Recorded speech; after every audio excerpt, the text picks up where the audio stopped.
안녕하세요. 2달 만에 또 이렇게 앞에서 말씀을 전하게 되는 것 같습니다. 한 달에 한 번씩 이제 저랑 찬혁 형제랑 해서 마가복음 강의 계속 이어나가고 있습니다.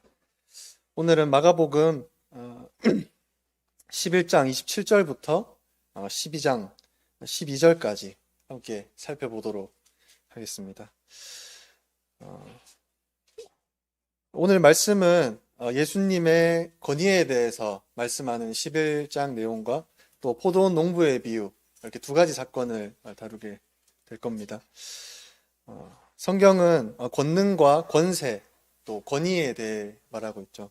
오늘은 이제 예수님의 권위에 대해서 함께 살펴볼 건데, 저희가 먼저 권능이라는 단어를 어디서 찾아볼 수 있을까요? 사도행전 1장 8절에 이런 말씀이 나옵니다. 오직 성령이 너희에게 임하시면 너희가 권능을 받고 예루살렘과 온 유대와 사마리아와 땅끝까지 이르러 내 증인이 되리라 하시니라 라는 말씀이 있습니다. 여기서 나오는 권능이란 것은 신분이나 어떤 남녀노소 관계없이 실제적으로 주어지는 어떤 능력을 얘기하는 것입니다. 이런 권능은 성령님께서 주시는 거죠.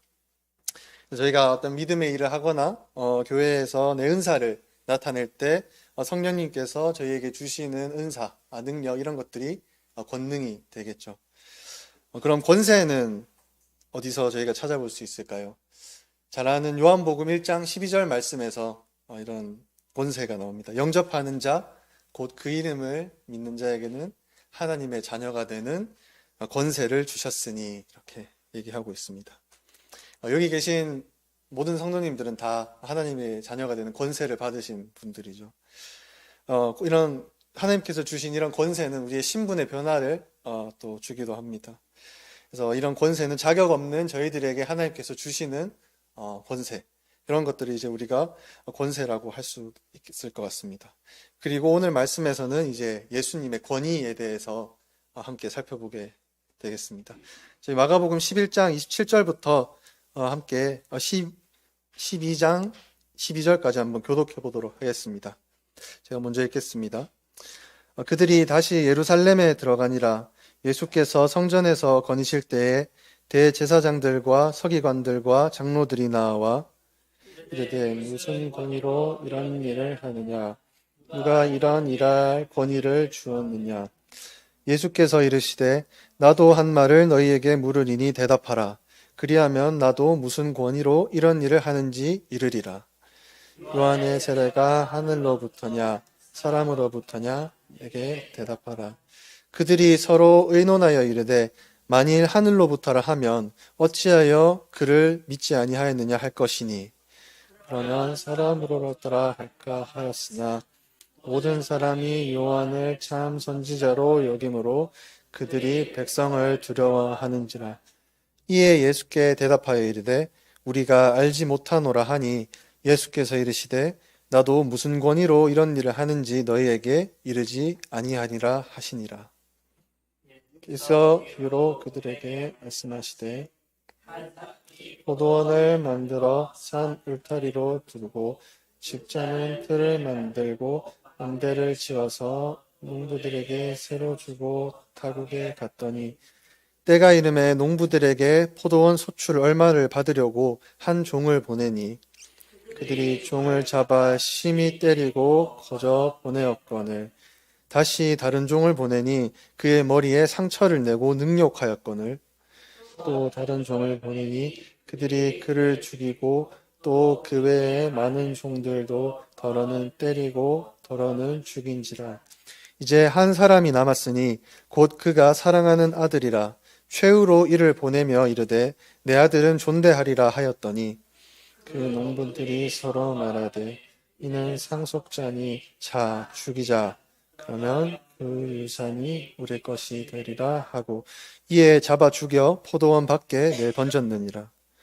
포도원 주인이 와서 그 농부들을 진멸하고 포도원을 다른 사람에게 주리라. 너희가 성경에 건축자들이 버린 모퉁이의 머릿돌이 되었나니 이것은 주로 이것이요 우리 눈에 놀랍도다. 함을 읽어보지도 못하느냐 하시니라. 그들이 예수의 이 비유가 자기들을 가리켜 말씀하심인 줄 알고 잡고자 하되 무리를 두려워하여 예수를 두고 가니라. 네. 먼저 11장 말씀을 함께 살펴보시면 대제사장들과 서기관들과 장로들이 성전을 거니는 예수님께 질문을 합니다. 무슨 권위로 이런 일을 하느냐? 누가 너에게 이런 일할 권위를 주었느냐? 라고 이렇게 예수님께 묻습니다. 여기서 나오는 이제 서기관들과 또 장로들은 모두 율법을 연구하는 자들로 대부분 바리새인들이라고 합니다. 물론 대제사장도 마찬가지겠죠. 이들은 앞선 이제 15절에서 나오는 예수님께서 성전을 깨끗하게 하신 일을 두고 아마 이런 질문을 하셨을 겁니다. 너가 무슨 권위가 있길래 이런 일을 하느냐? 왜 너가 이렇게 성전을 깨끗이 한 이런 일을 하느냐라고 이렇게 물었을 것입니다. 그들이 예수님께 이런 질문을 한 이유가 뭐였을까요? 단순히 그냥 진짜 궁금한 마음에서 예수님이 어떤 권위를 가지고 계시길래 이런 일을 하셨을까? 당신은 권위는 어디에서부터 나오신 걸까요? 하는 이런 순수한 의도가 있었을까요? 아닙니다. 그들은 예수님의 대답을 통해서 하나의 어떤 흠을 찾기 위해서 그렇게 질문하는 것이죠. 그리고 그런 흠을 발견을 함을 통해서 예수님의 그런 사역을 무너뜨리고 자신들의 어떤 생각과 그런 말하고자 하는 것들이 옳다는 것을 증명하기 위해서 아마 예수님께 그런 질문을 하였을 겁니다.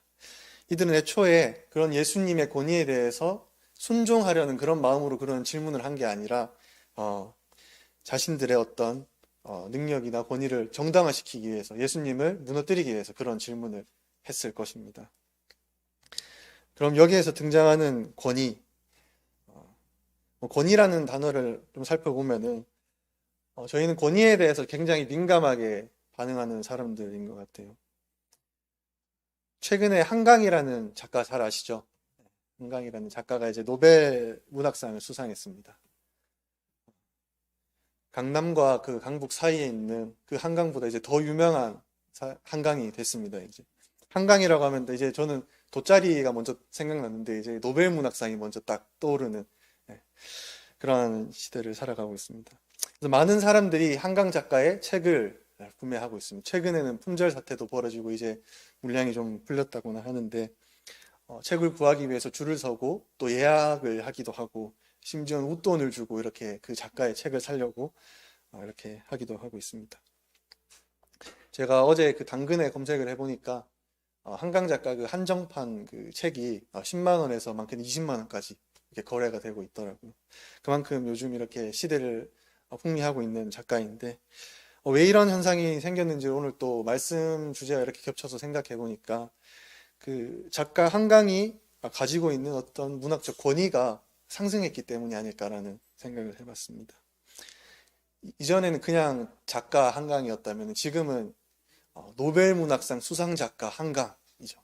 그 노벨 문학상 수상이라는 그 권위, 그 타이틀이 이 한강 작가에게 주어진 권위를 더욱더 이렇게 높이게 된 것이죠. 그리고 이러한 권위가 그 문학계뿐만 아니라 우리나라 어떤 그 도서계를 막 이렇게 뒤흔들고 있는 거죠. 뉴스를 봐도 사람들이 막 책을 읽어요. 서울시청 앞에서 이제 그렇게 막 그 광장에서 그냥 막 있던 그 장소에서 막 책을 읽기도 하고 공원에 가서도 막 책을 읽어요. 도서관에도 뭐 자리가 없이 막 책을 읽고 그런 일들이 벌어짐을 통해서 사람들이 막 책을 읽기 시작한 것이죠.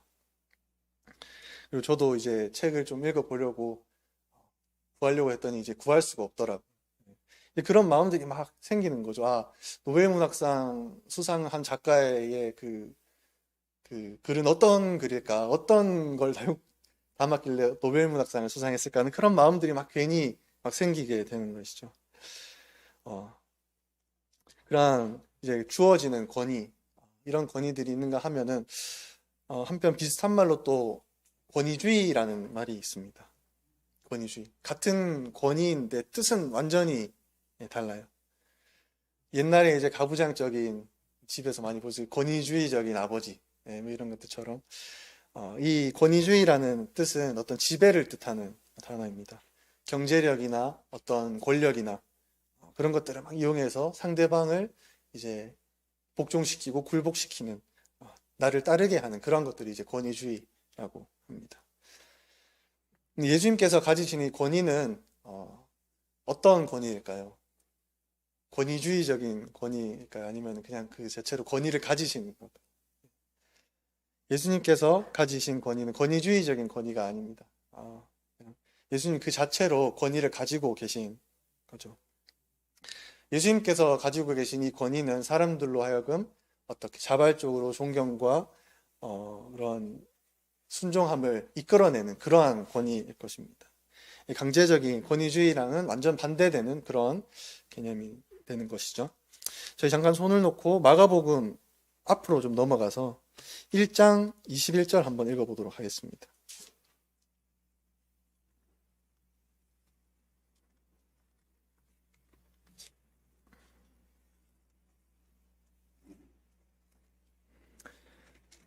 (1장 21절부터) 28절까지 한번 읽어보도록 하겠습니다. 같이 한번 읽어보겠습니다. 그들이 가버나움에 들어가니라. 예수께서 곧 안식일에 회당에 들어가 가르치심에 뭇 사람이 그의 교훈에 놀라니 이는 그가 가르치시는 것이 권위 있는 자와 같고 서기관들과 같이 아니함일러라. 마침 그들의 회당에 더러운 귀신 들린 사람이 있어 소리질러 이르되 나사렛 예수여 우리가 당신과 무슨 상관이 있나이까? 우리를 멸하러 왔나이까? 나는 당신이 누구인 줄 아오니 하나님의 거룩한 자이니이다. 예수께서 꾸짖어 이르시되 잠잠하고 그 사람에게서 나오라 하시니 더러운 귀신이 그 사람에게 경련을 일으키고 큰 소리를 지르며 나오는지라. 다 놀라 서로 물어 이르되 이는 어찌미냐? 권위 있는 새 교훈이로다. 더러운 귀신들에게 명한즉 순종하는도다 하더라. 예수의 소문이 곧 온 갈릴리 사방에 퍼지더라. 여기 이제 권위라는 단어가 두 번 등장하게 됩니다. 당시 예수님과 이때 예수님이 가르치실 때 같이 있던 그 사람들은 예수님의 교훈에 대해서 놀랐습니다. 그가 가르치시는 것이 권위 있는 자와 같다라고 이렇게 예수님의 권위를 그들 스스로 이제 인정하는 모습을 보였던 거죠.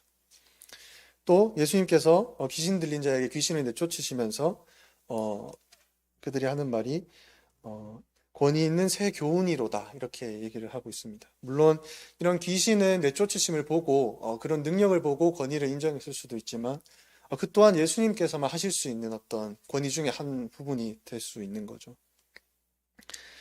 그분으로부터 나오는 어떤 모습들과 그 말씀들, 교훈들 그런 것들은 사람들이 보고 순종하기에 충분한 그런 권위들을 가지고 있었음을 저희가 이 말씀을 통해서 볼 수 있습니다.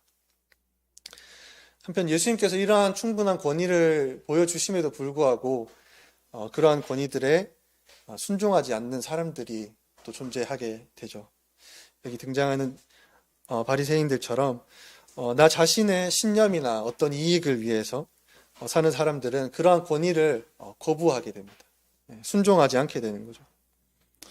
제가 좀 전에 한강 작가를 말씀드렸는데 뭐 축하해 주는 사람도 있지만 또 다른 한편으로는 그 역사 왜곡이다 하면서 그런 노벨 수상을 우리는 인정하지 않는다 이렇게 막 시위하는 사람들도 있어요. 그런 것처럼 우리가 어떤 권위가 있으면 거기에 순종하는 사람들이 있는가 하면 또 거기에 반대하는 그런 사람들의 모습을 또 볼 수가 있는 거죠.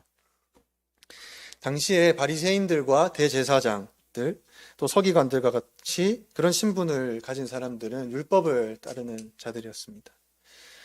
그들은 예수님의 권위에 순종하기보다 그들이 연구하고 또 공부하는 그런 율법을 지키고 그것들로부터 나오는 그런 자기들의 신념을 지키는 그러한 삶을 살아가기로 결심한 자들이죠. 그래서 권위에 순종하지 않고 그 권위를 있는 자를 넘어뜨려서 자기들의 어떤 것들을 지키려고 하는 그런 모습들을 보이게 되는 것입니다. 다시 저희 본문으로 넘어가서 그러한 그 대제사장들과 서기관들의 질문에 예수님께서는 대답하셨습니다. 질문을 하셨죠. 뭐라고 하셨냐면은 30절에 요한의 세례가 하늘로부터냐 아니면 사람으로부터냐 내게 대답하라 이렇게 질문을 하셨습니다. 예수님께서 하신 이 질문은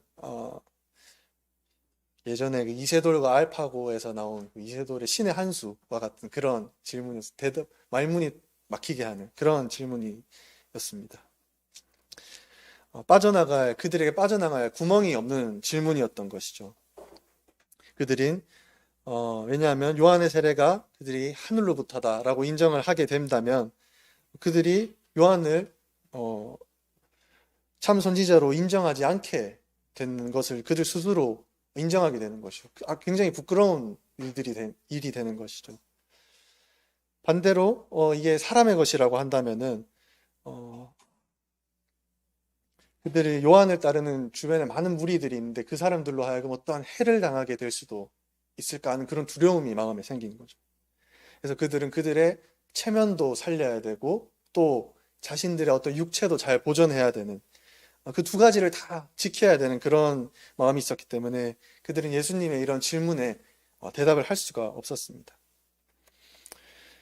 그리고 예수님께서는 그들의 이런 대답할 수 없음에 대해서 대답할 수 없다고 이렇게 대답하시게 된 것이죠. 무응답에 무응답으로 대답하신 것입니다.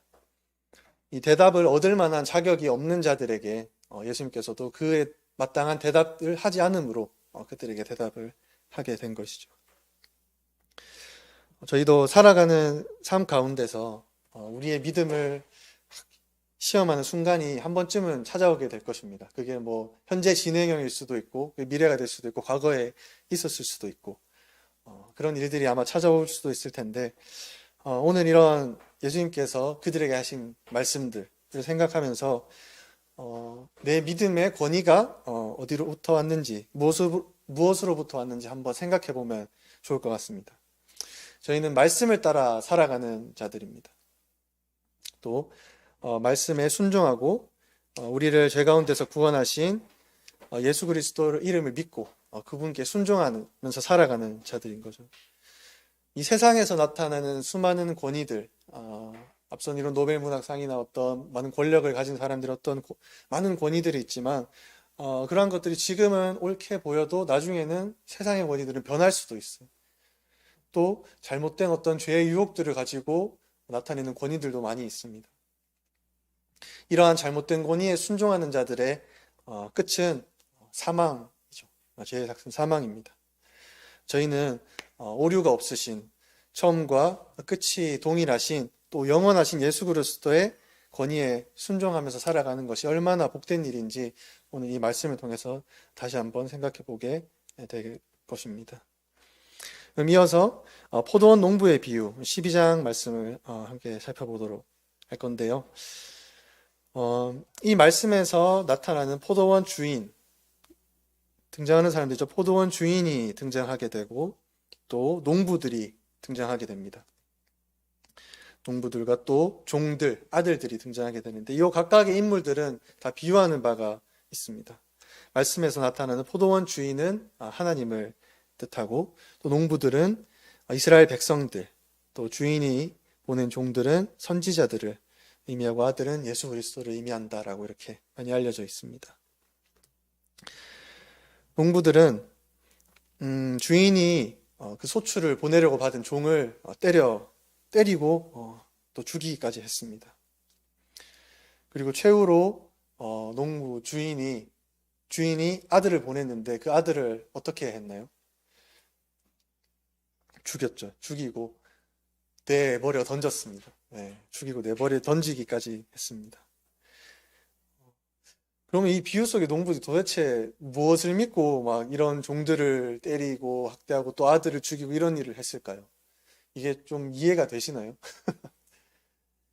주인이 종을 보내랬는데 그 종을 막 때리고 학대하고 아들을 보냈는데 잡아 죽이고 내던지기까지 했습니다. 잘 이해가 되지 않는 그런 일들이죠. 가만히 살펴보면 이런 또 막장 아닌 막장도 없죠. 농부들이 이러한 행동을 한 이유는 다 농부들의 그 착각에서 시작된 것입니다. 어떠한 착각이냐면 이제 종이잖아요. 그 농부 그 주인의 종인데 그들의 이제 그 지위를 이제 착각하게 된 것이죠. 그들의 지위를 착각하고 포도원의 주인이 이제 자신이라는 이 포도원은 이제 내 거다, 우리들 거다라고 하는 그런 착각 때문에 이렇게 보내는 자들이 족족 내던져 버리고 죽이기까지 한 것이죠. 분명 농부들도 처음에는 이 포도원이 자기들 것이라고 생각하지 않았을 거예요. 처음에 그 시작을 할 때는. 근데 이제 점점 시간이 지나면서 이게 내 것인 것 마냥 이런 생각이 마음속에 잦아들면서 내 것인데 왜 뭐 소출을 걷니? 이런 마음들이 욕심이 생겨나게 된 거죠. 마음에 욕심이. 그래서 그들은 처음에는 이제 소출을 주기 싫어하다가 그들의 마음속에 주기 싫어하는 마음이 점점 커져서 이제 이 포도원을 내가 가져야겠다라는 그런 마음까지 커져서 이제 포도원에 움켜쥐기 위해 주인이 보낸 아들까지 죽여버리는 그런 일들을 일으키게 된 것이죠. 이 내 것이 아니지만 참 내 것만 같은, 내 것인 것만, 내 손에 있으면 내 것인 것 같은 그런 혹시 생각들을 해본 적 한 번쯤은 있으니까 이거 참 내 거면 좋겠다 하는 거 많죠. 이래 참 내 거면 좋겠다. 뭐 전세 살면서 이 집이 참 내 집이면 좋겠다 이런 생각도 하게 되고 그런 생각들을 한 번쯤은 해보실 경험들이 있으실 것입니다. 그러나 이 집을 사기 위해서 대출을 받으면은 대출을 갚아야 되는 거죠. 대출금을 안 받고 이 대출을 받은 돈이 이 돈 내 거야 하면 어떻게 되나요? 뭐 조사 나오죠. 딱지 무죄고 잡혀가고 뭐 그런 것들처럼 내 것이 아니지만 내 것이라고 하게 되면 큰 문제가 나중에 생기게 됩니다. 그게 내 것이랑 또 그 사이에 또 죄가 내 마음속에 스며들게 되는 것이죠. 자녀 문제는 또 어떨까요? 저도 이제 자녀가 있는데 가끔 이제 금쪽이 같은 그 프로그램들 잘 아시죠? 그런 것들 보면은 볼 때마다 참 거의 대부분의 문제가 부모님으로부터 나온다라는 것을 좀 보게 됩니다. 또 스카이캐슬과 같은 드라마에서 막 자녀들 들들 볶잖아요. 막 학원 뭐 이런 그 경쟁 속에서 자녀들을 집어넣고 막 그런 모습들을 보게 되는데 저도 지금 이 자녀를 키우고 있지만 이 자녀가 내 소유물이라고 이렇게 생각하고 뭔가를 강요하게 되는 순간 문제가 발생하게 되죠. 저도 이제 한 부모의 자녀이지만 저도 부모님의 소유물이 아니거든요. 그런 생각들이 있는데 그런 것처럼 뭔가를 소유하게 되려고 하면은 뭔가 큰 문제가 발생하게 되는 모습 보게 됩니다. 또 재산은 어떤가요? 부모님의 재산을 이렇게 형제들이 여럿 있는데 한 형제가 이 재산 다 내 거야. 이렇게 내 것이야 라고 이렇게 얘기하는 순간 또 분쟁이 막 벌어지게 되는 거죠. 저희가 계속해서 이제 욥기 묵상을 하고 있는데 욥기 1장에서 그 욥의 한 말이 있습니다. 제가 좀 읽어드리면은 내가 모태에서 알몸으로 나왔사온즉 또한 알몸이 그리로 돌아가올지라 주신 이도 여호와시요 거두신 이도 여호와시니 여호와의 이름이 찬송을 받으실지니이다. 나라는 그 공수의 공수거라는 그런 거죠. 저희는 왜 태어났는지 아시는 분 없죠. 저희가 태어나니까 그냥 살죠. 죽는 것도 뭐 아파서 죽을 수도 있죠. 뭐 이유 없이 죽을 수도 있고 저희가 태어나고 또 가는 데는 저희가 이유를 알 수가 없습니다. 알몸으로 와서 알몸으로 가게 되는 그러한 저희가 삶을 살아가고 있는데 그저 저희는 그냥 하나님의 그 크신 계획 안에서 태어나고 또 삶을 멈추고 그런 삶을 살아가게 되는 것이죠. 그러면서 욥은 주신 이도 여호와시고 거두시는 이고 여호와시다. 오직 여호와의 이름이 찬송을 받으실지이다. 이렇게 말씀을 하고 계십니다. 저희가 많은 것을 이렇게 소유하려고 하지만 결국 죽으면 다 놓아버려야 되는 것들이잖아요. 빈손으로 와서 빈손으로 가게 되는데 저희가 살아가면서 얻는 것들이 다 주신 이가 하나님 것이고 그러한 것들을 당연히 거두실 이도 여호와십니다. 이렇게 고백을 할 수 있는 거죠. 그래서 저희가 이렇게 살아가는 것은 그저 저희의 최선을 하나님께 드리면서 하나님께서 주신 것을 어떻게 하나님 앞에 다시 돌려드릴 수 있을까? 그러한 삶을 살아가는 것이 저희가 할 수 있는 그런 삶이 될 것입니다. 오늘 본문에 나타나는 것처럼 하나님께서는 우리에게 각자에게 어떤 포도원을 주셨습니다. 저희가 그럼 해야 될 것은 무엇일까요? 관리를 잘해야겠죠. 이 포도원 내 겁니다 하고 이렇게 지키고 있는 게 관리를 잘해. 이게 또 하나님께서 주신 소유물을 관리를 안 하면 어떻게 될까요? 포도원이 뭐 잡초 무성해지고 그냥 폐허가 되는 거죠. 그래서 저희가 이렇게 해야 될 일은 하나님께서 주신 이 포도원, 이 저희가 가지고 있는 이런 베풀어 주신 은혜를 잘 가꾸고 그 은혜에 감사하고 받은 것들을 돌려드리는 그러한 내 시간과 내 물질을 하나님 앞에 기꺼이 내어드릴 수 있는 그런 삶을 저희가 살아야 될 것입니다. 생각해보면 저희가 드린 것이 맞나요? 받은 것이 맞나요? 받은 것이 더 많죠, 하나님 앞에. 그래서 우리는 우리가 받은 것들을 생각할 때 더욱더 하나님 앞에 드릴 수 있는 그런 마음들을 가져야 될 것입니다. 또 이 포도원은 우리의 능력에 따라서 더 많은 것들을 이렇게 수확으로 낼 수도 있고 또 관리에 따라서 더 적은 것들을 낼 수도 있겠죠.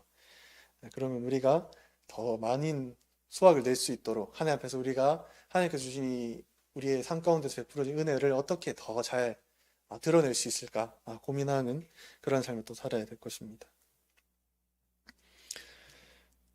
근데 저는 이것을 또 묵상을 하면서 생각을 하게 된 게, 근데 하나님께서는 뭔가를 우리가 드리는 것을 받을 그런 필요가 있으실까라는 또 생각을 해봤습니다. 그냥 하나님께서는 또 영원하시고 전지전능하신 분이신데 우리가 하나님 앞에 이런 드리는 것을 받으실 필요가 없으실 텐데 왜 하나님께서는 우리에게 이런 것들을 베풀어 주셨을까라는 생각을 해보게 됐습니다. 그것은 생각해 보니까 하나님께서 우리에게 이런 소유물을 이렇게 허락하신 것은 그러한 것들을 가꿈을 통해서 더 하나님을 알아가고 그것을 통해서 우리의 감사하는 마음을 배우고 하나님께 더 순종할 수 있는 그런 마음을 주시기 위해서 우리에게 이런 것들을 허락하신 게 아닐까라는 그런 또 생각을 해봤습니다. 하나님께서 주신 것이 내 소유가 아니라 다 하나님을 다 섬기라고 주신 그러한 것들임을 저희가 인정을 하고 또 그러한 것들을 섬김의 삶을 살아나갈 때 이제 그러한 삶을 통해서 진정한 나됨이 무엇인가 라는 것을 우리가 깨닫게 되는 거죠. 하나님께 주신 것이 이게 내 거다, 하나님 감사합니다, 이게 아니라 이 베푸신 것을 통해서 하나님께서 나에게 이러한 것들을 베푸셨구나 라는 것을 하나님 감사합니다, 하나님이 나의 나됨을 어떻게 깨닫게 하시는지 그러한 일들을 이루어 가시는 것이 아닐까라는 또 생각을 하게 되었습니다. 저희가 기도를 할 때도 무언가 바라고 원하고 하나님 이루어 주세요 이렇게 기도를 할 때도 있지만 기도할 때 우리가 이런 기도를 드림을 통해서 내가 내 자신을 하나님 앞에 서 있는 내 자신을 돌아보게 되고 나의 연약함을 깨닫고 또 더욱더 그것을 통해서 하나님을 의지하게 되고 또 하나님께 한 걸음 나아가게 되는 그러한 삶을 저희가 살아나가게 되는 거죠. 그래서 저희가 이러한 포도원 비유를 통해서 우리가 내 소유를 어떻게 더 늘려나갈 것을 생각하는 것이 아니라 이 주신 포도원을 어떻게 더 잘 가꾸어 나가고 얼마나 이 주신 것이 감사한 일인지를 돌아보게 되는 그러한 삶을 살아나가면 좋을 것 같습니다. 그리고 10절에서 이렇게 예수님께서 말씀하게 됩니다. 건축자들이 버린 돌이 모퉁이의 머릿돌이 되었다 라고 이렇게 말씀을 하고 있습니다. 예수님을 대적하는 그 온갖 그런 나쁜 무리들의 그러한 계교에도 불구하고 예수님께서는 버린 돌이 모퉁이의 머릿돌이 되셨다 이렇게 얘기를 하고 있습니다. 하나님께서는 예수 그리스도를 이 세상의 왕으로 다시 세우실 것입니다. 농부들이 그들의 소유를 탐하기 위해서 죽이고 버렸던 그들은 죽이고 나서도 이런 죄책감이 없었죠. 이렇게 죽이고 버리기까지 한 것을 보면 그렇게 버림을 받으셨던 그 아들 예수 그리스도는 이제 이 세상을 구원하실 구원자로 또 건물의 그 모퉁이의 머릿돌로 이 세상에 다시 오시게 될 것입니다. 오셨습니다. 그래서 하나님께서는 이런 농부와 같은 자들을 반드시 진멸하시고 또 예수 그리스도로 말미암아 우리에게 구원의 길을 열어주신 것을 저희가 다시 한번 묵상하게 될 것입니다. 네, 오늘 마가복음을 통해서 예수님의 권위에 대해서 또 이 포도원 비유를 통해서 예수님이 우리를 위해서 죽으시기까지 하신 것, 또 우리 삶의 소유들이 다 우리가 우리의 힘으로 얻은 것이 아니라 하나님께서 베풀어 주신 것이라는 것을 저희가 한번 묵상해 봤습니다. 오늘 말씀을 통해서 그분의 권위에 순종하고 또 매일의 믿음을 점검하고 하나님께 나아가는 저와 성도님들이 됐으면 좋겠습니다. 네, 다 함께 기도드리도록 하겠습니다.